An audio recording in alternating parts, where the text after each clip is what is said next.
अगर आप भी ये मानकर बैठे हो कि MS धोनी, विराट कोहली, रोहित शर्मा और वीरेंद्र सहवाग जैसे खिलाड़ी अपने डेब्यू में आकर छा गए थे, तो आज आपकी सबसे बड़ी गलतफहमी दूर होगी, क्योंकि आज की वीडियो में आप देखने वाले हो फेमस इंडियन क्रिकेटर्स के डेब्यू मैचेस। तो शुरू करते हैं नंबर 12 MS धोनी के साथ। अगर आप इसे इंडियन हिस्ट्री का सबसे अनलकी डेब्यू कहें तो वो गलत नहीं होगा। साल 2004 में इंडिया की टीम बांग्लादेश के टूर पर गई थी और 23 दिसंबर 2004 के दिन चट्टोग्राम में सीरीज का पहला ODI खेला गया और इसी मैच में 23 साल के महेंद्र सिंह धोनी अपना डेब्यू करने वाले थे। इंडिया ने इस मैच में पहले बैटिंग करी और MS धोनी को नंबर 7 पर बैटिंग करने का मौका भी मिल गया, जब 42वें ओवर में श्रीधरन श्रीराम आउट हुए। काफी मशक्कतों के बाद धोनी इंटरनेशनल क्रिकेट में आकर अपनी पहली गेंद खेलने वाले थे। गेंदबाजी कर रहे थे खालिद माशूद, जिनकी पहली बॉल धोनी ने सॉफ्ट हैंड से लेग साइड पर खेली और रन लेने के लिए भाग गए, लेकिन नॉन स्ट्राइकर एंड पर खड़े मोहम्मद कैफ ने ये रन भागने में धोनी का साथ नहीं दिया और आधी पिच पर आकर धोनी को वापस मुड़ना पड़ा। इतने में बांग्लादेश के तपश बैसे ने बॉल तक पहुंचकर कीपर की तरफ थ्रो कर दिया और MS धोनी अपने डेब्यू मैच की पहली गेंद पर 0 के स्कोर पर रन आउट हो गए। So Rafiq will continue. Mahendra Singh Dhoni has come out to the middle. He's the man from Chalfan and he's sent back. The bails are off again. The third umpire has been called for. The Bangladesh fielders are celebrating. In fact, he's not even asked for the third umpire, has he?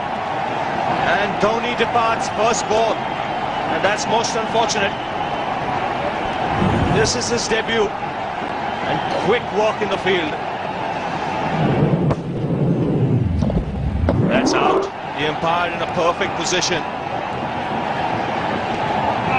Number 11। जिस उम्र में हम लोगों ने गली cricket खेलना शुरू किया था, वहीं ये खिलाड़ी अपना इंटरनेशनल डेब्यू कर रहा था। आप समझ गए होंगे कि यहाँ बात God of cricket Sachin Tendulkar की हो रही है। 1989 में इंडियन टीम पाकिस्तान के टूर पर जाती है और 15 नवंबर को कराची में सीरीज का पहला टेस्ट मैच खेला जाता है। ये वो टाइम था जब पाकिस्तान की बॉलिंग जानलेवा हुआ करती थी, क्योंकि इस लाइनअप में वसीम अकरम, वकार यूनुस और इमरान खान जैसे तेज गेंदबाजों की तिकड़ी थी। और इसी तिकड़ी के सामने इस मैच में अपना डेब्यू किया था 16 साल के सचिन तेंदुलकर ने। सचिन सर को नंबर 6 पर बैटिंग के लिए भेजा गया और 16 साल का यह लड़का 23 गेंदों तक इस गेंदबाजी के आगे टिका रहा। सचिन सर ने 15 रन बनाए और फिर 24वीं गेंद में उनकी ये पारी खत्म हो गई, जब वकार यूनुस की इस इन स्विंगर ने उन्हें बोल्ड कर दिया। बहुत ही उम्दा बॉल। ये देखिए, ये गेंद ऑफ स्टंप पे पड़ा और बड़ी तेजी से अंदर आया और पेस और स्विंग के साथ बीट हुए तेंदुलकर। नंबर 10। अब हम इंडिया के ओपनर की बात करते हैं जिसने अपने पूरे कैरियर में सिर्फ ताबड़तोड़ बैटिंग करी है, यानी कि वीरेंद्र सहवाग। और मुझे ऐसा लगता था कि इस बंदे ने अपने डेब्यू मैच में भी कुछ ताबड़तोड़ तो जरूर किया होगा, लेकिन इस वीडियो को बनाते हुए मुझे पता चला कि ऐसा कुछ भी नहीं था। 1999 में पाकिस्तान की टीम पेप्सी कप खेलने के लिए इंडिया आई थी और 1 अप्रैल को इंडिया और पाकिस्तान के बीच मोहाली में टूर्नामेंट का छठा ODI खेला गया। इसी मैच में इंडिया ने वीरेंद्र सहवाग को मौका दिया, लेकिन उन्हें एज ए ओपनर नहीं बल्कि 7वें नंबर पर बैटिंग के लिए भेजा गया। सहवाग ने अपने डेब्यू की पहली बॉल शोएब अख्तर के आगे खेली और इस सिंगल के साथ अपना खाता खोल लिया और अपने डेब्यू में यही उनका योगदान भी था, क्योंकि अपनी दूसरी गेंद सहवाग अपने पैड पर खा बैठे और तीनों स्टंप्स के सामने होने की वजह से उन्हें LBW आउट दे दिया गया। Wrapped on the pads, up goes the finger. This is where he's so dangerous. He's been brought back just for that, to give Pakistan a breakthrough.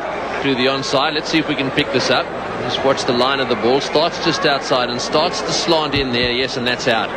Number 9। अब जिस खिलाड़ी की बात हम करने वाले हैं, अक्सर उनकी ज्यादा बात नहीं की जाती, जबकि उस बंदे ने हमेशा टीम इंडिया के लिए परफॉर्म किया है। अगर बैटिंग से नहीं तो बॉलिंग से, और अगर बॉलिंग से नहीं तो अपनी फील्डिंग से। और उस खिलाड़ी का नाम है युवराज सिंह। और दावा नहीं बल्कि ये फैक्ट है कि युवराज सिंह जैसा ऑलराउंडर इंडिया को शायद ही कभी मिल पाएगा। अब डेब्यू की बात करें तो यूवी पाजी ने अपना इंटरनेशनल डेब्यू साल 2000 में किया था। उस टाइम एक टूर्नामेंट खेला गया था ICC नॉकआउट करके, जिसे बाद में चैंपियंस ट्रॉफी का नाम दिया गया। इस टूर्नामेंट का पहला मैच इंडिया और केन्या के बीच खेला गया और यूवी पाजी को भी इस मैच में शामिल किया जाता है, बट इस मैच में उनकी बैटिंग नहीं आ पाती, क्योंकि केन्या ने पहले बैटिंग करके सिर्फ 208 रन बनाए थे और इंडिया ने इस टारगेट को सिर्फ 2 विकेटें गंवाकर चेज कर लिया था। लेकिन यूवी पाजी ने इस मैच में 4 ओवर्स डाले थे, जिसमें कि उन्होंने सिर्फ 16 रन दिए। अब यूवी पाजी की फर्स्ट इनिंग की बात करें तो वो इसी टूर्नामेंट के अगले मैच में आई, जो कि इंडिया और ऑस्ट्रेलिया के बीच खेला गया क्वालिफायर मैच था। इंडिया इस मैच में पहले बैटिंग करती और उनके 90 पर 3 खिलाड़ी आउट हो जाते हैं। इसके बाद 5 नंबर युवराज सिंह को भेजा गया और यूवी पाजी 80 गेंदों के अंदर 84 रन बनाकर आउट हुए। उनके इस पारी के चलते इंडिया इस मैच को 20 रनों से जीत गई और जो man of the match award था वो भी यूवी पाजी को दिया गया। नंबर 8, अब हम बात करते हैं इंडिया के one of the successful off spinner Harbhajan Singh की। सिर्फ 17 साल की उम्र में भज्जी ने अपना डेब्यू अपने टाइम की सबसे डेंजरस टीम ऑस्ट्रेलिया के सामने किया था। बात है 1998 की, ऑस्ट्रेलिया की टीम इंडिया के टूर पर आई थी और इस टूर पर सबसे पहले 3 टेस्ट मैचेस की सीरीज खेली जाने वाली थी। पहले दोनों टेस्ट मैचेस इंडिया ने जीत लिए थे और 25 मार्च को बेंगलोर में खेले गए तीसरे टेस्ट मैच में भज्जी को मौका दिया गया और भज्जी ने अपने डेब्यू में सबको दिखा दिया कि भाई उनमें कुछ बात तो है और वो इस टीम में लंबा टिकने वाले हैं। पहली पारी के अंदर भज्जी को 2 विकेटें मिली और उनका पहला शिकार थे ग्रेग ब्लेवेट, जो कि भज्जी की फिरकी को पढ़ नहीं पाए और बोल्ड हो गए।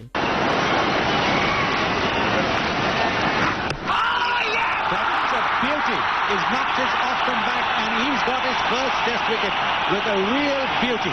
This is how it happened. Not quite sure whether to come out or back. In the end, he's gone back to a ball he should have gone forward to. Missed it.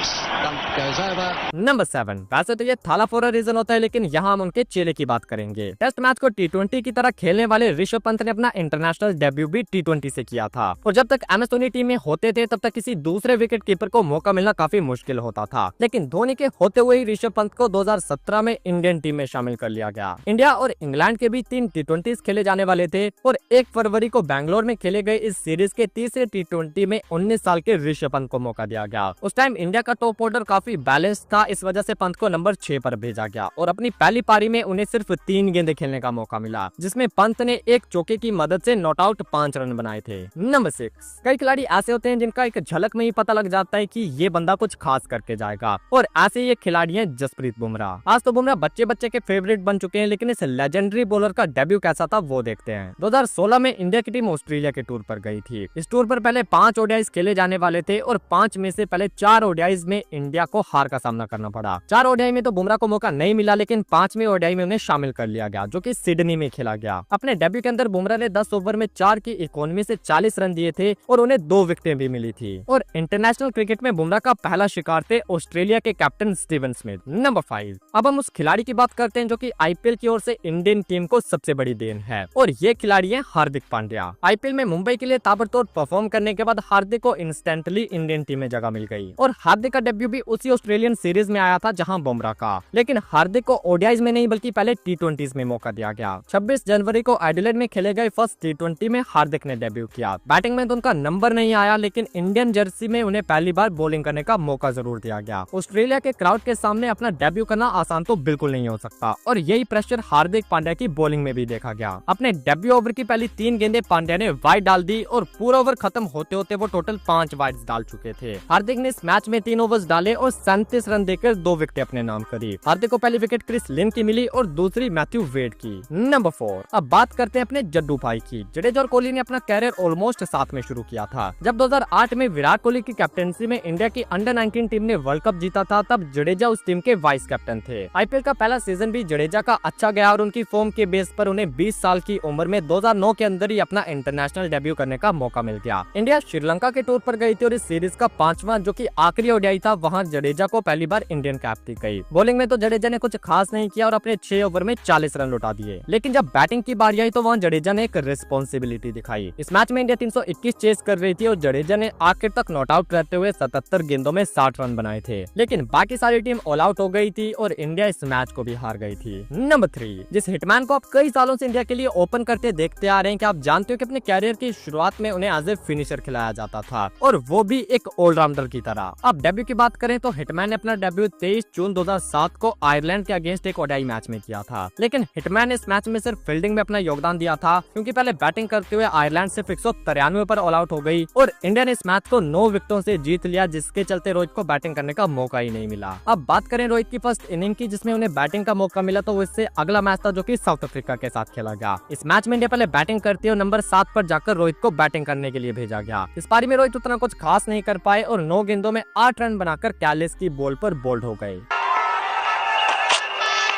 He's bowled him. Well, looking to hit mid-wicket, closing the face of the bat, Rohit Sharma. It's a very good comeback by the South African bowlers in the last few overs. Yeah, just trying to hit it too square. It just wasn't there to hit, was it? And the top of leg stump goes back. Number 2, अब बात करते हैं अपने king Kohli की, जो कि international debut से पहले ही काफी पॉपुलर हो चुके थे, क्योंकि भाई अपने किंग कोहली इंडिया के अंडर 19 टीम को मलेशिया से वर्ल्ड कप जितवा कर लाए थे, और इस अंडर 19 वर्ल्ड कप के बाद कोहली को सीधा इंटरनेशनल टीम में ऐड कर लिया गया। 2008 की बात है, इंडिया की टीम श्रीलंका के टूर पर गई थी। 18 अगस्त 2008 को डैम्बुला के ग्राउंड पर इस टूर का फर्स्ट ओडीआई खेला गया, जिसका हिस्सा विराट कोहली भी थे, और विराट कोहली के ऊपर इतना कॉन्फिडेंस दिखाया गया कि उन्हें इस मैच में गंभीर के साथ ओपन करने के लिए भेज दिया गया। लेकिन ये कोहली के लिए बिल्कुल भी आसान नहीं था, क्योंकि उन्हें श्रीलंका के दो सबसे एक्सपीरियंस्ड बॉलर्स चमिंडावास और कुलशेखरा का सामना करना था। कई बार कोहली चमिंडावास की गेंद पर बीट हुए और कई बार कुलशेखरा की गेंदों ने उन्हें खोलकर रख दिया। कोहली की पहली पारी काफी स्ट्रगल भरी थी, जो कि 22 गेंदों में 12 के स्कोर पर जाकर खत्म हो गई, जब कुलशेखरा की ये गेंद उन्हें एलबीडब्ल्यू कर देती है। नंबर 1, अब हम बात करेंगे क्रिकेट हिस्ट्री के one of the greatest debut की। साल 2012 में पाकिस्तान की टीम इंडिया के टूर पर आई थी और बैंगलोर में सीरीज का फर्स्ट T20 मैच खेला जा रहा था। पहली इनिंग में इंडियन बैटिंग में हुए कोलैप्स के चलते पाकिस्तान को जीतने के लिए सिर्फ 134 रन बनाने थे, और इसी मैच में इंडिया के लिए डेब्यू कर रहे थे 22 साल के भुवनेश्वर कुमार, जिन्हें धोनी ने पहला ओवर थमा दिया। और भुवी ने जो अपने डेब्यू मैच में कहर मचाया, उसकी बात हम ऑलरेडी इस वीडियो में कर चुके हैं। लेकिन पहले ये वीडियो उस दोस्त को शेयर करो जो कि क्रिकेट के लिए पागल है।